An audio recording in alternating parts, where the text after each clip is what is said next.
Welcome to The Explainer. I am so thrilled you're hanging out with us today because we're about to dive into one of the absolute greatest tales of survival, friendship, and just pure adventure ever written.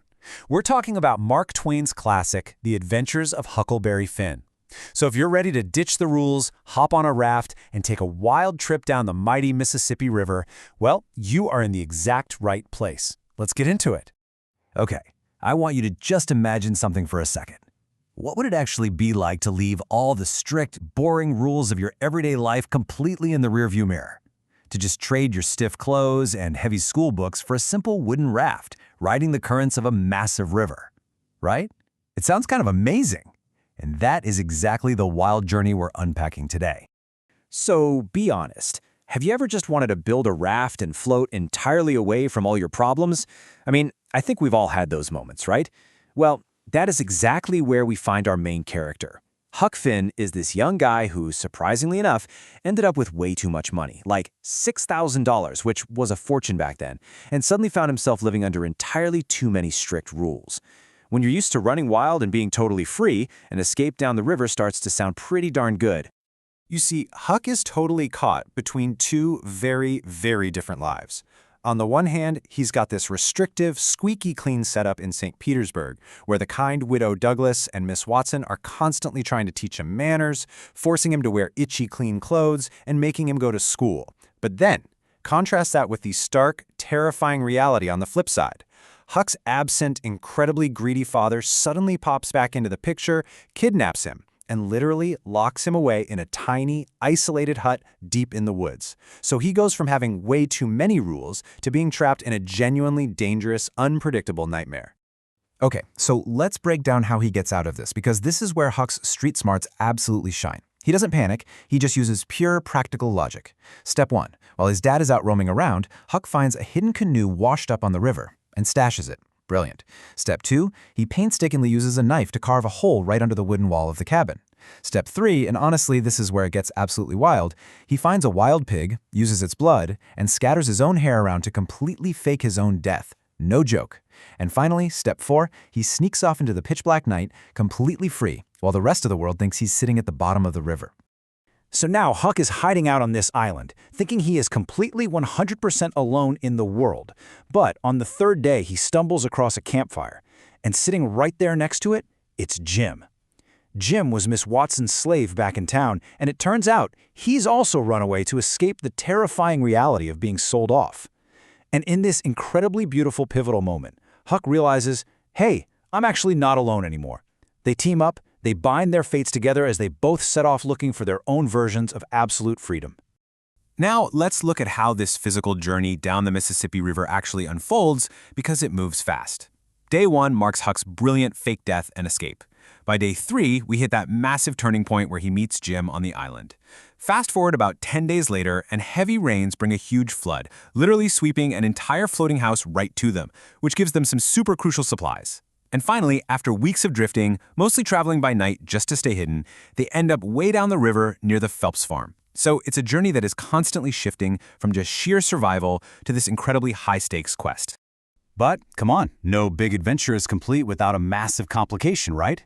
Enter two of the most frantic, comical, and just unbelievably greedy scoundrels in all of literature, the Duke and the King. One morning, these two guys literally run right onto Huck and Jim's raft, just begging for a way to escape the nearby town. They actually claim to be a displaced English duke and the lost king of France. Now, Huck, he knows immediately they are just lying frauds. But out of fear and just wanting to keep the peace on his raft, he and Jim are basically forced to play along with the charade. And oh boy, these scoundrels immediately start scheming. First off, they completely hijack Huck and Jim's raft, totally taking over their only safe haven. Then, they bounce from town to town just tricking innocent people. Like at one point, the king pretends to be a reformed pirate at a religious camp just to scam people out of donation money. But their biggest, absolute worst scheme is pretending to be the English brothers of a wealthy dead man, just so they can steal his niece's massive inheritance. It is a total whirlwind of deceit, and it pushes Huck to his absolute limits. But the worst is yet to come. While Huck is away in town, the greedy king commits the ultimate betrayal. He actually captures Jim and sells him to a local family at the Phelps farm for a mere $40. $40! After everything they've survived together, Jim is trapped all over again. But Huck? He doesn't even hesitate. He instantly decides he's going to head straight to that farm on a daring all-or-nothing rescue mission to save his best friend. Okay, now things take a truly wild and honestly confusing turn. When Huck shows up at the Phelps farm, the woman of the house, Aunt Sally, comes running out, gives him a huge hug, and calls him Tom Sawyer. Turns out she was expecting her nephew Tom to visit, and Huck, being quick on his feet as always, just rolls with it. He accepts the mistaken identity. But just as Huck is settling into being Tom, the actual real-life Tom Sawyer suddenly comes strolling down the road. Huck intercepts him, explains the whole crazy situation, and Tom actually agrees to help Huck rescue Jim. And to pull it off, Tom decides he's going to pretend to be his own brother, Sid. You can't make this stuff up. And this whole setup perfectly highlights the difference between these two boys. Let's just compare their escape plans for a second. Huck's plan? It is grounded, it's simple, and it's incredibly practical.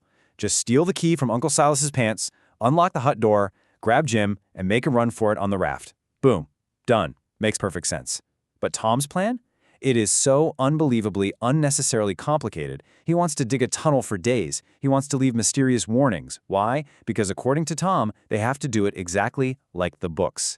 He is literally treating a grown man's life like a fictional game. I mean, just listen to Tom's justification here. He actually says to Huck, "Work? Why, it'll work, but it's too easy. What good is an easy plan? It has to be difficult." Can you even believe that? Jim's actual freedom, his literal life, is on the line, and Tom is sitting there complaining that rescuing him is just too easy.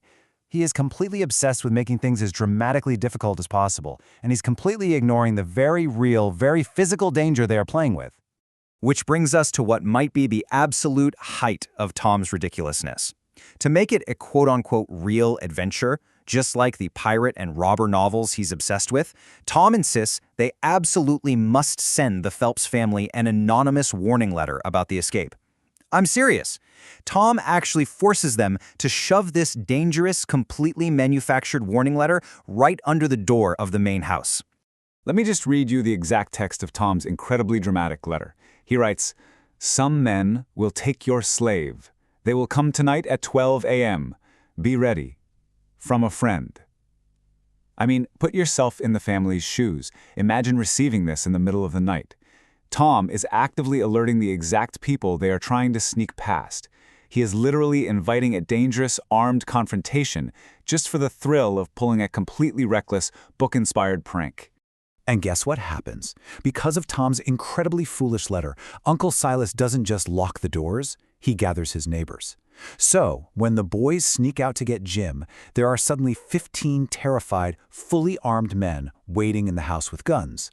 What was supposed to be a super quiet, simple lock-picking job has suddenly mutated into a massive, deadly trap. And this leads us straight into the climax of our big adventure. And man, the stakes have never been higher. These guys are waiting in the pitch dark with guns. Tom, Huck, and Jim finally realize the trap and desperately try to sneak out through the tiny window of the hut. But Tom, being clumsy in the dark, makes a little noise. The men hear it, and suddenly, bang, bang, bang, the shooting starts. The men literally unleash hounds to chase them down in the darkness. The boys are sprinting for their absolute lives, dodging bullets and dogs. And by some miracle, they make it to the raft, but they don't get away clean. During all that absolute chaos, Tom actually gets shot right in the leg. So they escape, but the story takes one final massive twist. Tom's Aunt Polly suddenly shows up at the farm, and she immediately exposes the boys' fake identities. But she also brings some absolutely earth-shattering news. It turns out Miss Watson had passed away 2 months ago, and in her will, she officially set Jim free. Jim was actually a free man this entire time. And in a final really moving moment of closure, Jim reveals a secret he's been keeping from Huck. You know that dead man they saw in the floating house weeks ago? It was Huck's father. So finally, Huck is truly, completely free from his past. So as we wrap up today's explainer, I want to leave you with a question to really chew on. Was Tom's big adventure actually worth the danger? Think about it. He turned a simple rescue mission into a life-threatening shootout, ended up getting himself shot in the leg, and all of it to free a man who was already legally free.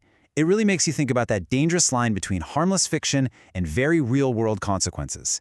Thank you so much for joining me on this incredible river journey, and hey, keep asking those big questions.